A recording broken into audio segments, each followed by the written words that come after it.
Hi friend, সবাই কেমন আছো? আশা করি খুবই ভালো আছো। আমিও খুব ভালো আছি। দেখো, আজ মেয়ের স্কুলে প্রীতি ভোজ ছিল, তাই ওর বাবা তো স্কুলে চলে গেছে, আমি নিয়ে যাব। তারপর ওখান থেকে আবার পড়া আছে 2টোর সময়, তাই ওখানে মেয়ের স্কুলে খাওয়া দাওয়া করে ওখান থেকে পড়তে চলে যাবে।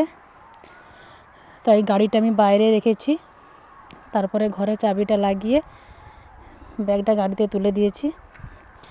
ওর স্কুলেই যাব। এই দেখো, স্কুলের কাছেই চলে এসেছি।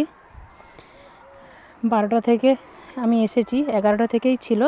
মেয়ে এখানে ওর বান্ধবীর জন্য ওয়েট করছে। যেহেতু পড়া আছে তাই 12টা থেকেই এলাম।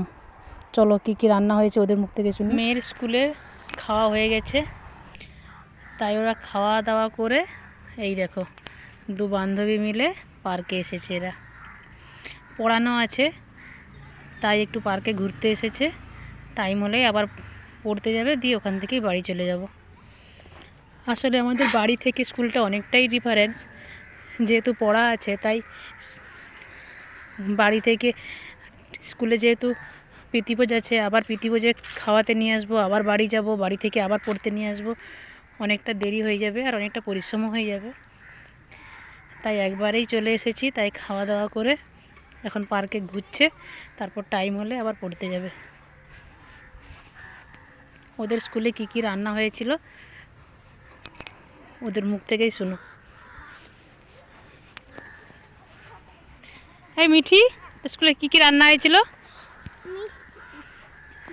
ফ্রাইড রাইস, সাদা ভাত, চিলি চিকেন, তারপরে স্যালাড, তারপরে মিষ্টি মিষ্টি চাটনি, পাঁপড় আর আইসক্রিম।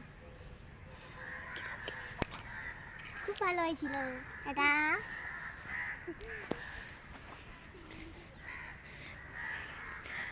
সব কিছু আইটেমই আমার মেয়ের ফেভারিট, তাই বলছে খুব ভালো করে খেয়েছি।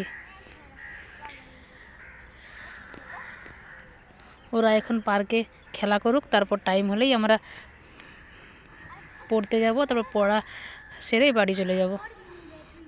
বাই, সবাই ভালো থেকো, সুস্থ থেকো, সাবধানে থেকো। বাই।